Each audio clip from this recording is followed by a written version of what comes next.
It's been so long I didn't see you on mine. You're changing what you're looking different. With gingivitis, gingiva refers to the gums, and itis refers to inflammation. So gingivitis is inflammation of the gums. With periodontitis, peri means around, and odon refers to the tooth. So it's inflammation and destruction of the supporting structures around the teeth. Broadly speaking, the two are on a spectrum, starting with simple gingivitis on one end, and if the process doesn't get treated, it can develop into more severe disease, periodontitis, which is on the other end of the spectrum.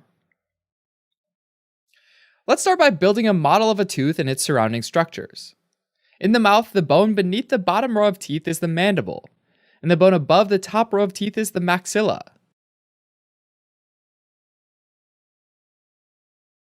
Both bones have an alveolus, or socket, for each tooth. The socket's lined on the inside by a periodontal ligament. Protecting the alveolus on the outside is a layer of soft, supportive tissue called the gingiva, or gums, that sits on the top of the bone. The tooth itself can be roughly divided into two parts. The first part is the root, and it sits within the alveolus. The root is covered by a bone-like substance called cementum, and that's what the periodontal ligament's fiber is attached to. Next, there's a short zone called the neck, which is a transition between the root and the crown.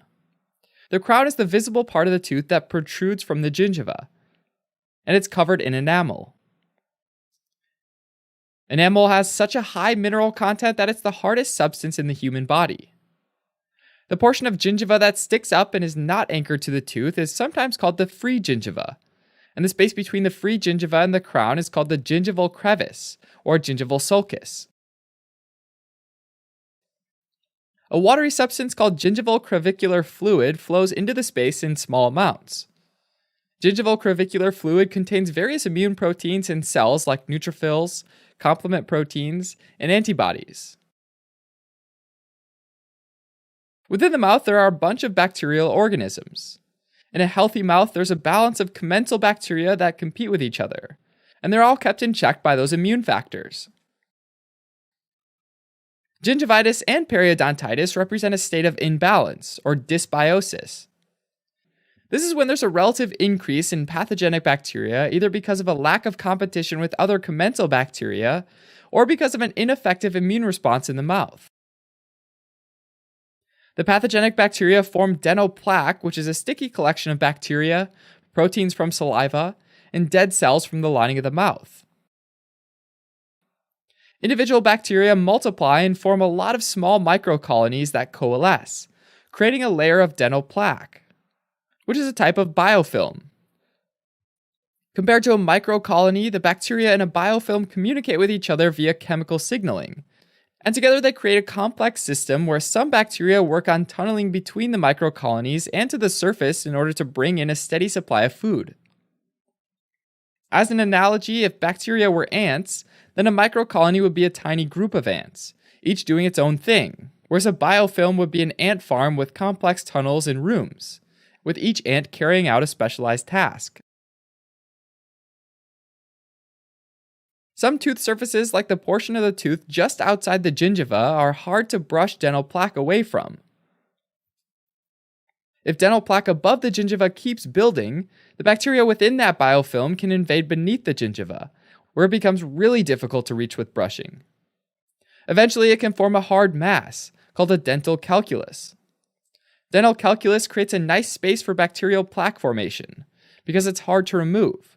And from there, bacteria can enter the gingival sulcus and cause gingival inflammation, or gingivitis.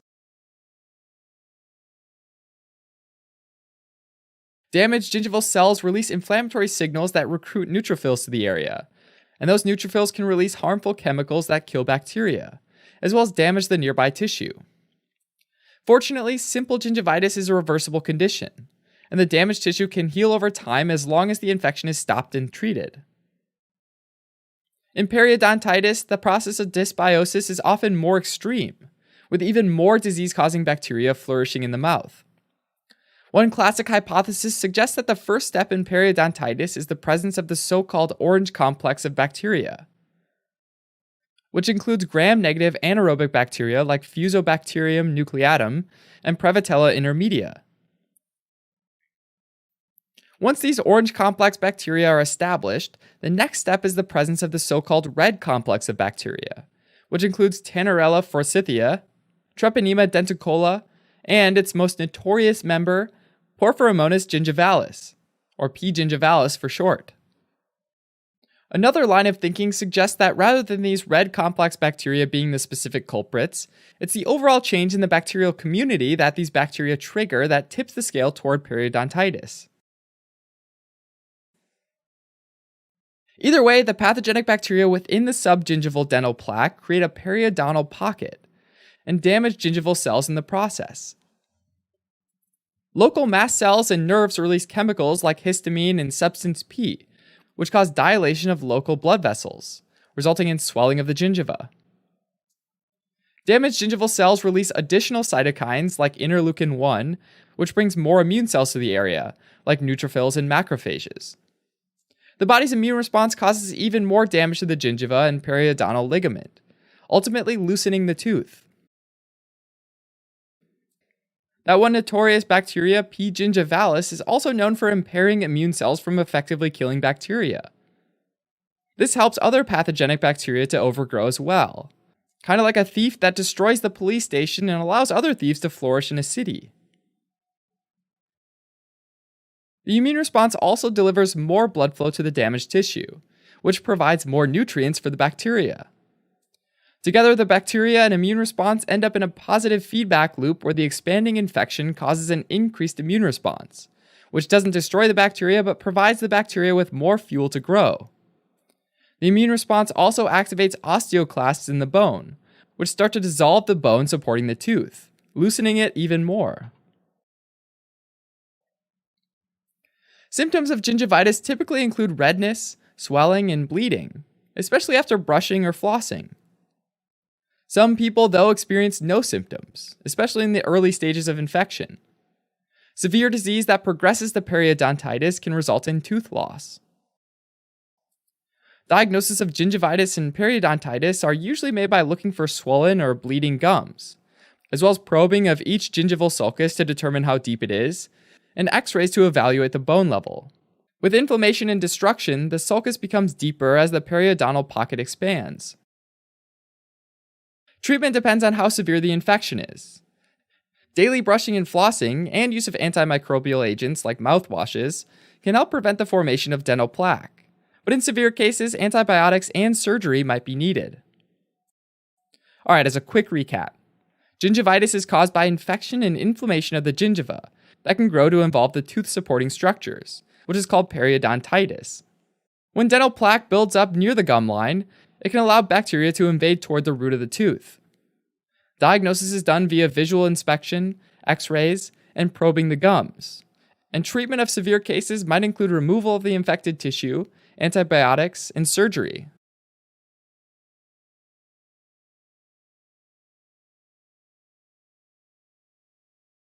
Periodontal disease refers to a group of inflammatory conditions that affect the tissues around the teeth. The mildest form of periodontal disease is gingivitis. If left untreated, gingivitis can progress to periodontitis, which is associated with destruction of the supporting structures around the teeth. Now, etiologic factors in periodontal disease are subdivided into two main groups, primary and secondary etiologic factors.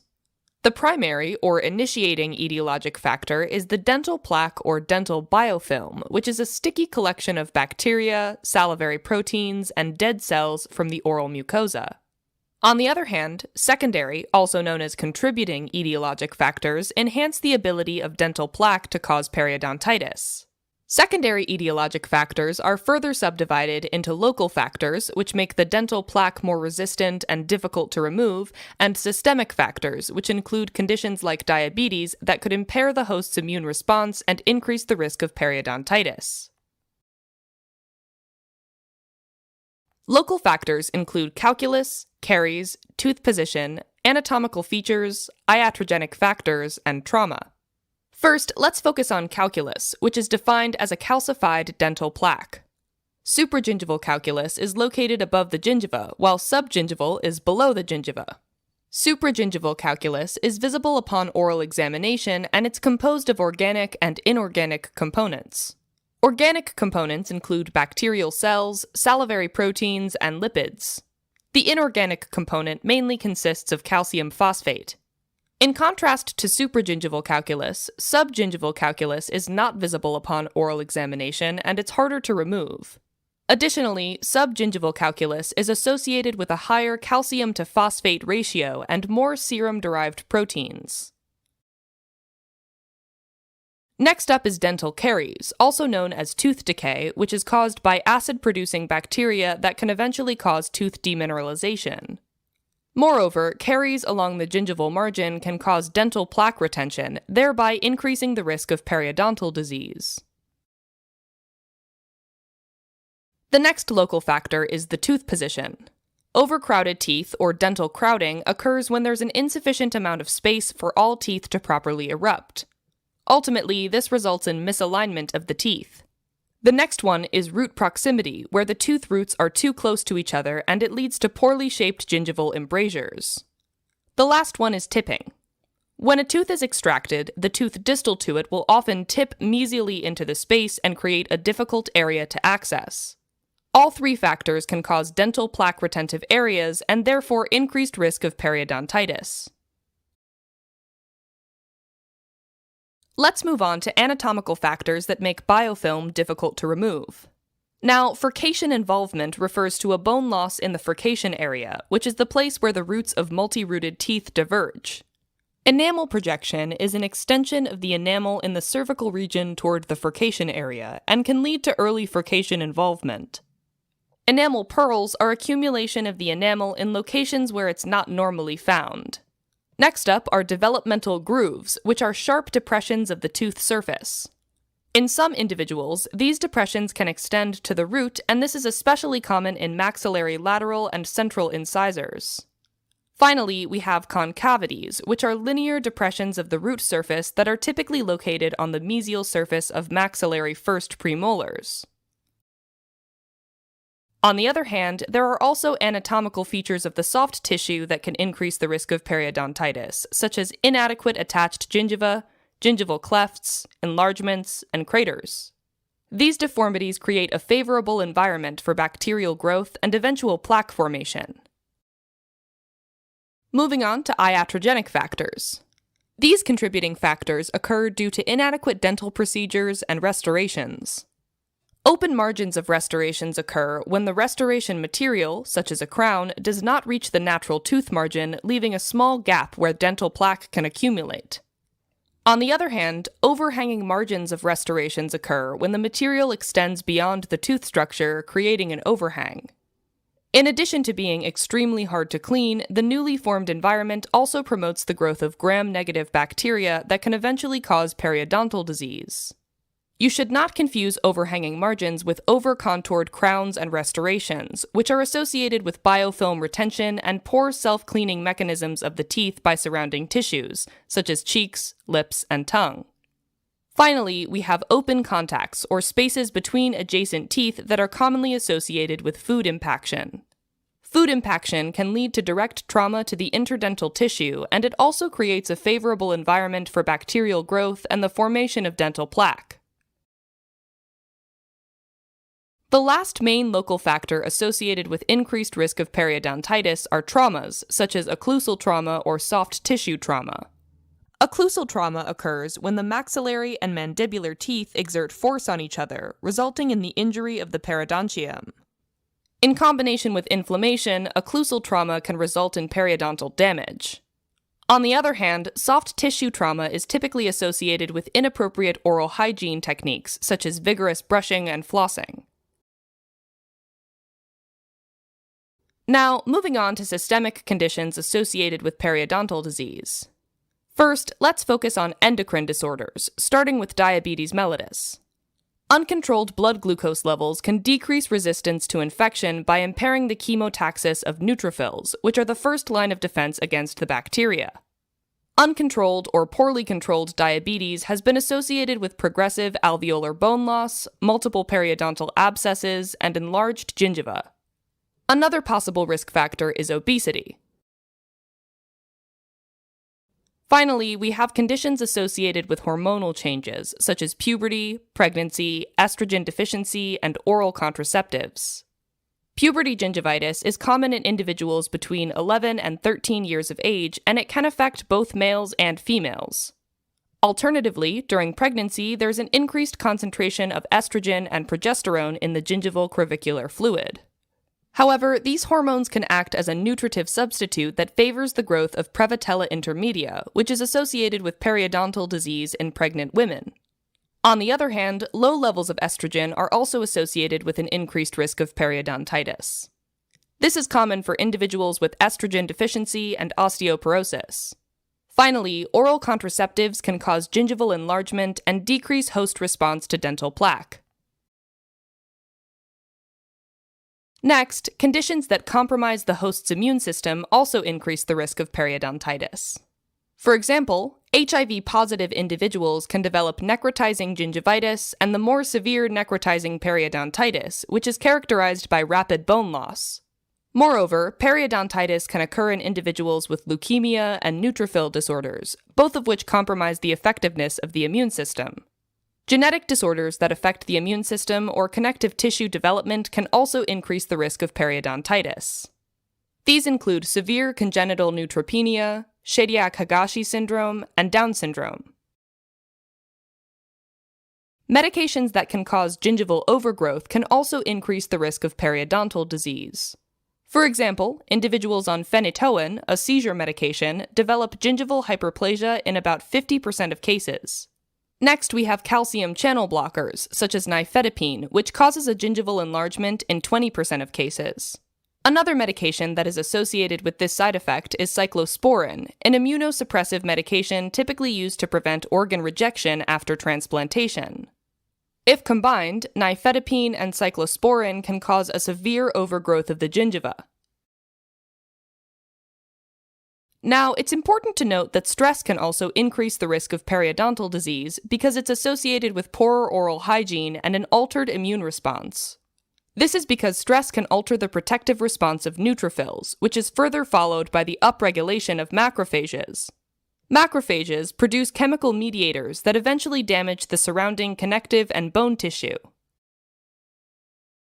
Another important risk factor is smoking, which is associated with an increased incidence and severity of periodontitis. It has been shown that smoking can impair neutrophil function and reduce gingival microcirculation. Impaired gingival microcirculation is related to decreased bleeding on probing, which can mask periodontal disease. It's important to note that smokers are more prone to a painful infection of the gingiva called necrotizing gingivitis, or NG for short, which is characterized by bleeding and ulcerations of the gingiva. Finally, we have poor nutrition, which can directly influence the resistance and healing process of the periodontium. Studies have suggested that low dietary intake of calcium and vitamin D may decrease the resistance of the periodontium and slow healing.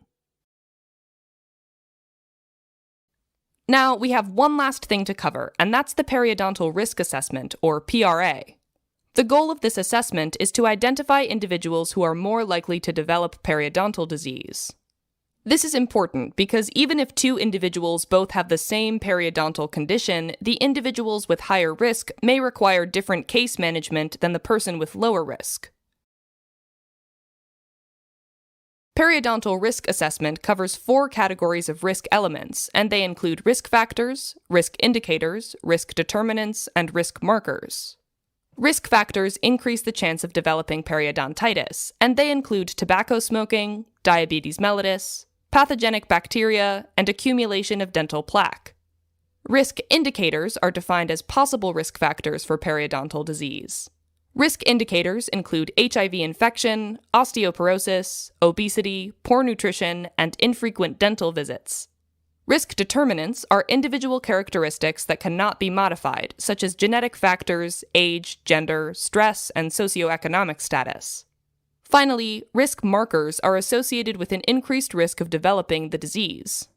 Important risk markers include the previous history of periodontal disease, bleeding on probing, and gingival biomarkers.